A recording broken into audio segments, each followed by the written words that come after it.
राजीवनेत्राय राघवाय NaMo सौजन्यनिलयाय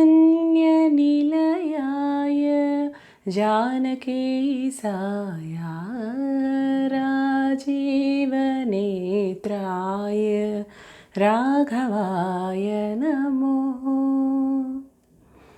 Good morning, Namaste. Welcome all to Stories with Rohini Jayanti, a journey into the series of Dashavatara. Dashavatara, the 10 major incarnations of Lord Vishnu, wherein Lord Vishnu from time to time had incarnated to eradicate the evil and to restore the good. Yes. And we have seen previous episodes of Lord Vishnu incarnating in various avatars, right? And today we are going to see one of the amazing avatars of Lord Vishnu who had shown the purpose of mankind. That is Rama Avatara.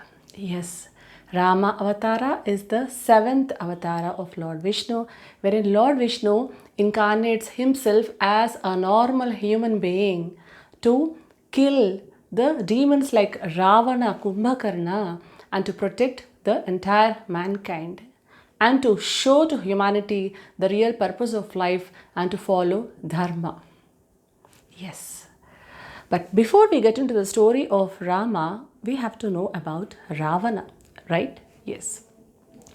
As we already know, the two Dwarapalakas, Jaya and Vijaya, were cursed by the Sanakadi rishis to be born on earth, right? And they were given options by Lord Vishnu to be born as his enemies for 3 births, wherein they will be killed in his hands. Yes. So, in the previous episode, we have seen in the first cycle of their birth, Jaya and Vijaya were born as Hiranyaksha, Hiranyakasipu, and were killed in the hands of Lord Vishnu, who incarnated, who had taken the form of Varaha Avatara and Narasimha Avatara. Yes. In the second cycle of their birth, Jaya and Vijaya were born as Ravana, Kumbhakarna. Yes, the Rakshasas. And Ravana was also known as Dasagriva Dasanana because he had 10 heads. And these 10 heads were a symbolic representation of his knowledge. Under his father's training, Ravana learned all the scriptures and all the Vedas and also the war techniques. And he also learned archery and usage of different kinds of weapons no less than any Kshatriya. And Ravana, in fact, was an ardent devotee of Mahashiva, Maheshwara. Yes. And he did severe penance towards Brahma to attain the boons of immortality. But when Brahma refused to give him the boon of immortality, Ravana, as usual, like other demons, asked Brahma to grant him boon that he would never be killed in the hands of any animal, gods, Rakshasas, or other wily beast. He did not take the name of the human because he felt humans can do no harm to him. Yes. And pleased by his devotion and his dedication during the penance, Lord Brahma also granted him Amrit, which Ravana stored at his navel region, and also possessed divine powers and black magics. And after attaining such boons from Brahma, it sowed the seeds of arrogance and snobbishness in Ravana. And he started harassing the poor, the innocent, the sages. And under him, different Rakshasas also started disrupting the yagnas and the sacrifices that were performed by the sages for the welfare of the entire universe. As this was going on, the sages went to Lord Vishnu and asked him to save and protect the universe from the hands of these demons. And thus Lord Vishnu promised them that he would take the form of a human and would kill Ravana and Kumbhakarna. And thus took the incarnation of Lord Rama. Yes. The king of Koshala kingdom with Ayodhya as its capital was ruled by King Dasharatha. Dasharatha was a very pious king. He performed many yagnas and many sacrifices, and he was a great warrior. But unfortunately, he did not have any sons. He was the descendant of the Ikshvaku dynasty. and he had no descendants or heirs to his throne after him. He was very much worried about it. And one day he approached his Guru Vasista, Kulguru Vasista, and upon his advice he performed Putrakameshti Yajna, and wherein he begot 4 sons to his 3 wives, who were Kausalya, Sumitra, and Kaikeyi. Rama was born to Kausalya. Lakshmana and Satrugna were born to Sumitra, and Bharata was born to Kaikeyi. All the 4 sons grew up very well under the guidance of the Kulguru Vasista, and they learnt all the Vedas and all the scriptures and also the different war techniques of that of the Kshatriyas. Rama was the beloved son of Dasharatha.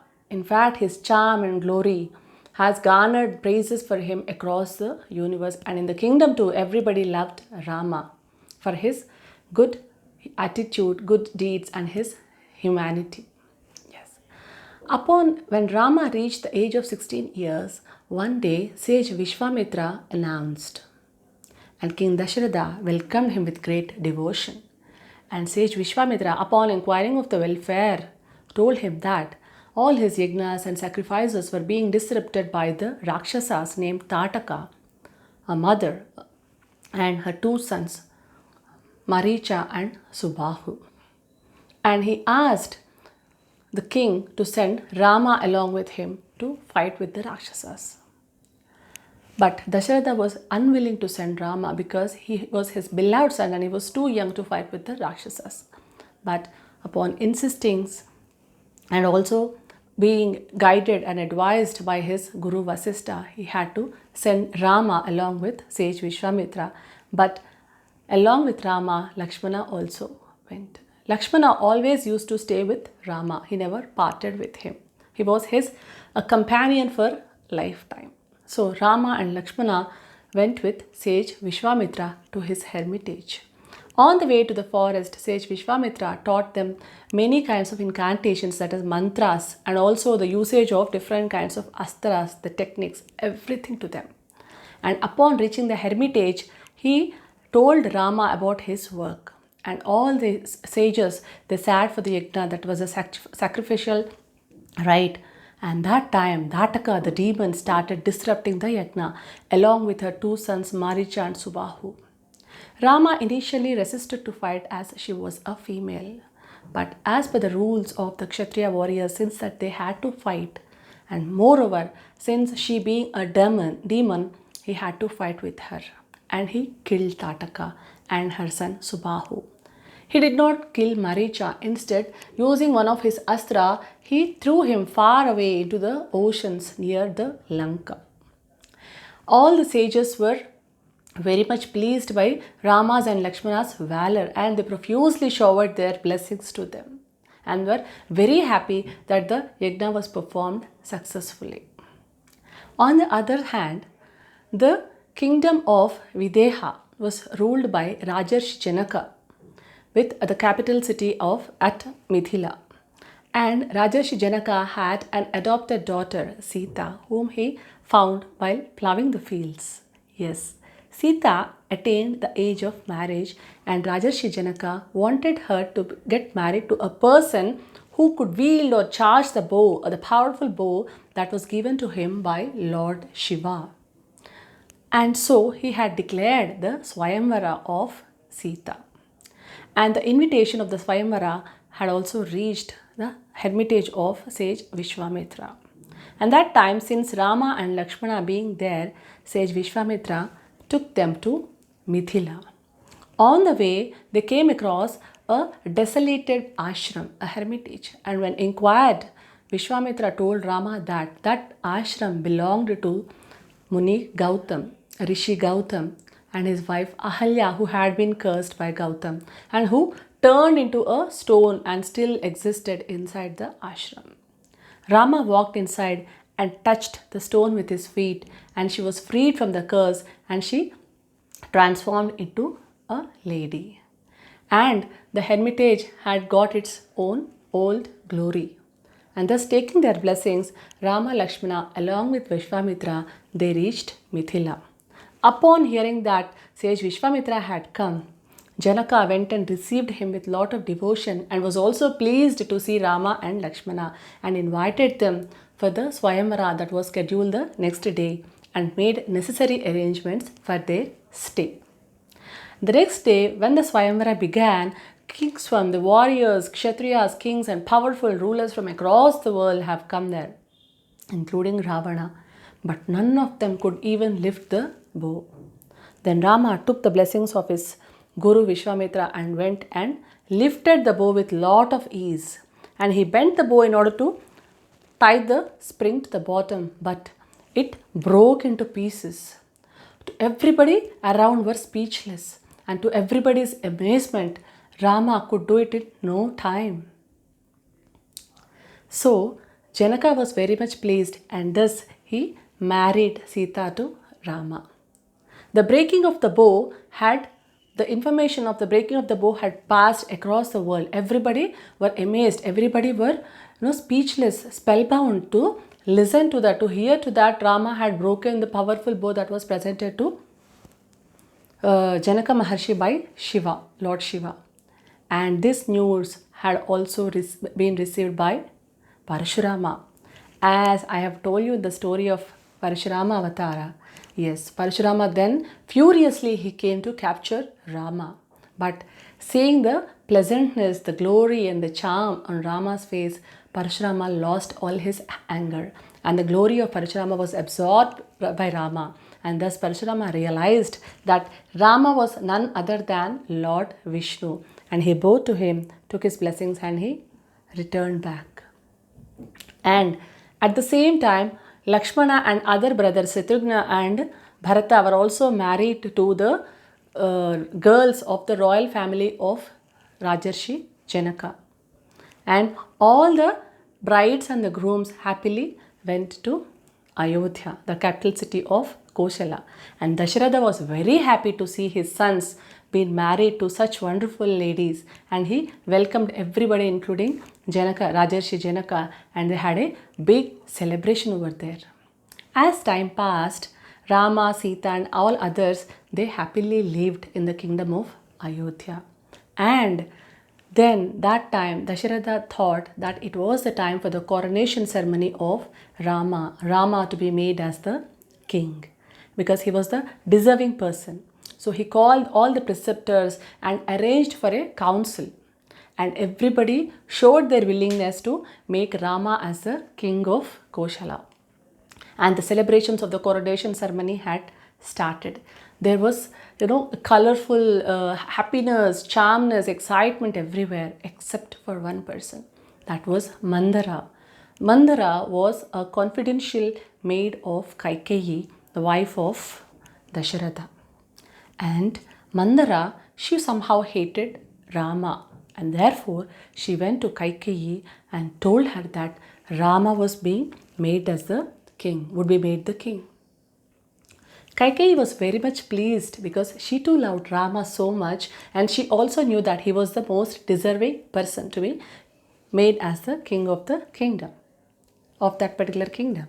But she fell prey to the evil-minded Mandara when she told him that if Rama is made the king, then Kaushalya would become the Rajmata and you would be left nowhere, and your son would be left nowhere. After a amount of discussions, she fell prey to the evil-minded Mandara. And as she had an option to ask for 2 boons from King Dasharatha, when she rescued him from a battle, she recollected that and immediately called for King Dasharatha. King Dasharatha did not know what had happened, and he arrived at the palace of Kaikeyi. And he asked her, he saw her disturbed, and so he pleased her and asked her about the matter.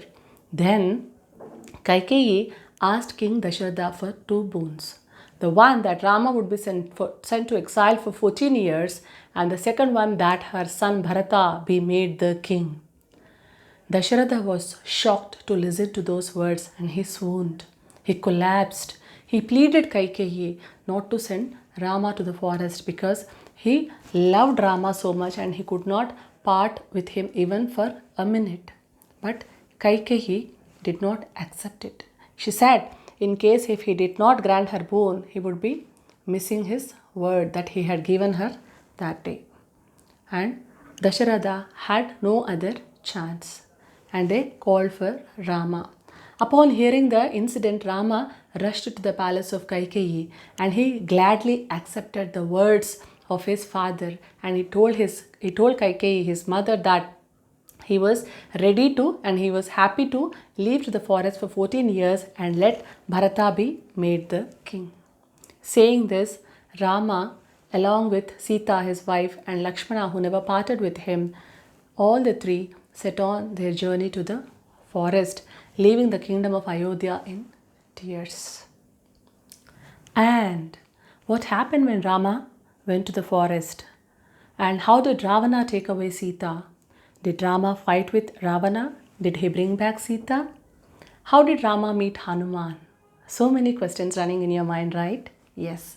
But all these things, I'm going to tell you the story of this Aranya Kanda and Yuddha Kanda in the next episode. Okay. So till then, stay tuned. Bye bye.